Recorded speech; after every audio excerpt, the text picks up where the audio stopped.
name is Schwartz Wright, and I am Allison Krause's cousin, and also among the first generation of our family who never met Allison. So what can I tell you about my beloved cousin?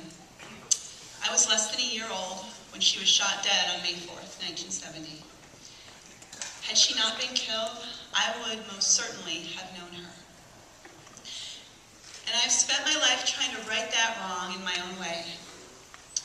Trying to get close to her, to know her, endeavoring to honor her and make her proud.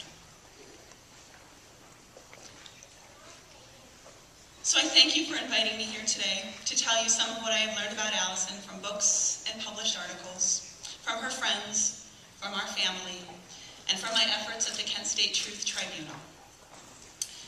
Allison Beth Krause was the cherished first of two daughters born to Arthur Krause and Doris Krause living in Cleveland Heights. Although roughly 10 years older than Allison, my father, Marvin Schwartz, remembers many summers playing with his cousins, the Krause girls. My dad talks about Allison as a sweet, fun, clever, pretty, and vivacious girl. Many of Allison's friends in Cleveland still remember her from those days back in grade school and Girl Scouts. In the early 60s, Allison's family went for Sunday drives out in the country, often ending up at Kent, dining at the Robin Hood, and enjoying the pastoral campus. Remarkably, at a very early age, Allison made her decision to attend college at Kent State University.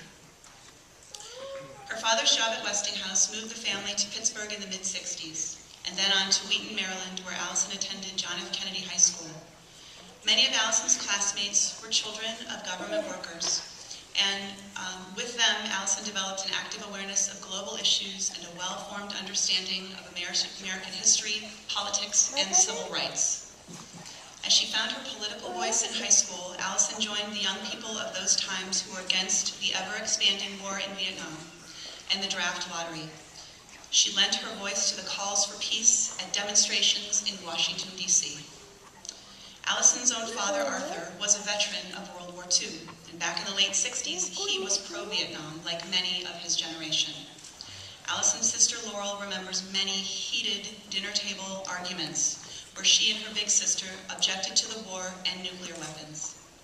It was a scene like so many other dining room debates back then. From those debates, Allison knew, as an American, she had a right to freedom of speech and a right to engage in peaceful assembly, all guaranteed by the First Amendment. Yet Allison was more than an anti-war protester and advocate of civil rights.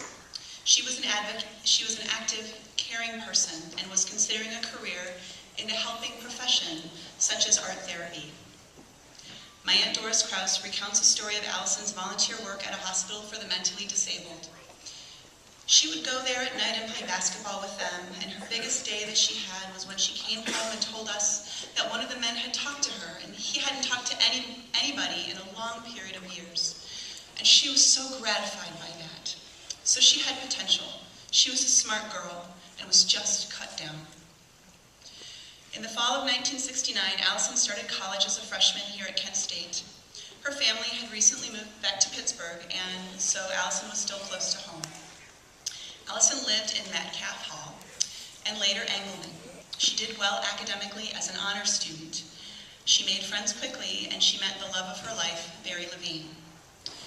Barry describes Allison as a sweet, intelligent, loving, warm, intelligent, compassionate, creative, funny, intelligent girl, as bright as they come. That fall, Allison traveled to Washington, D.C. like hundreds of thousands of other young people taking part in a huge anti-war demonstration and peace rally. In her last days, Allison reveled in the first Earth Day celebration held on April 22nd, 1970. Buckminster Fuller erected a geodesic dome right on the Commons here at Kent, just a few steps from Allison's dorm. The following day, April 23rd, was Allison's 19th birthday. Her family came in from Pittsburgh to celebrate, never imagining this would be the last time they would see her alive.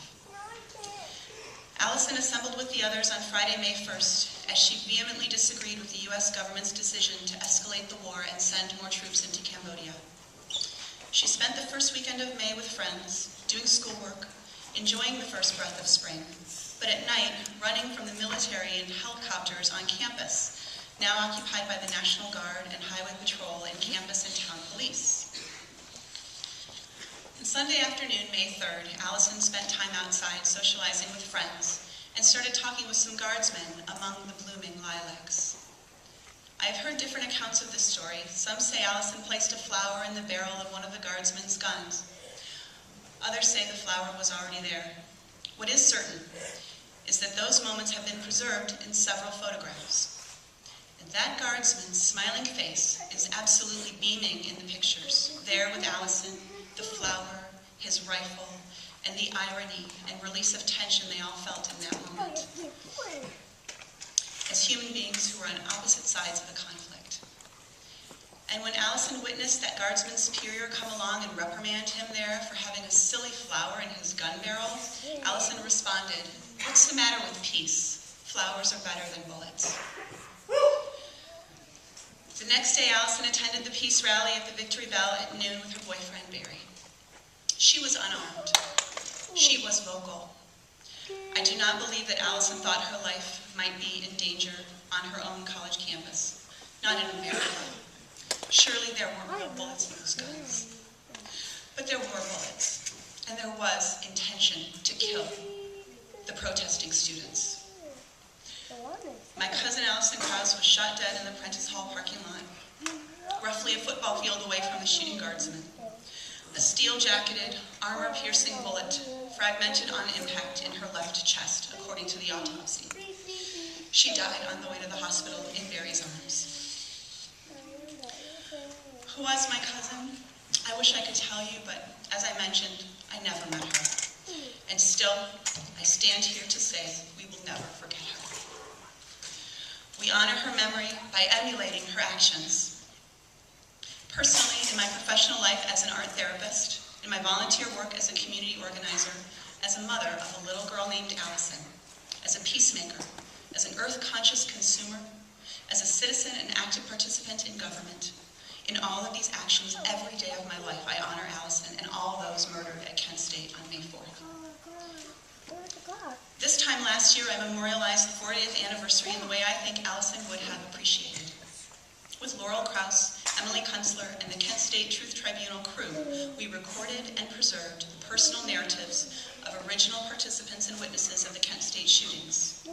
The emotional healing that we witnessed during our 4 days together was immense. I encourage you to take a look at our project online at www.truthtribunal.org. In closing, I must tell you briefly about one powerful piece of healing that is not viewable in the Kent State Truth Tribunal video archives. On the second day, as I was greeting people and checking people in, a man, whom I later recognized from the photos to be that guardsman, the one with the flower in his rifle, came through the tribunal doors to share his truth and find his own healing. He did not want to film his story with us, and yet he was there. Though he didn't identify himself by name, he bravely told me that he had been among the guardsmen that weekend on 1970. I remember looking into his eyes as he spoke his truth to me for several long minutes. He simply came, as so many others did last year, to unburden himself, to try to heal his own wounds from Kent State and to connect with a spirit of truth.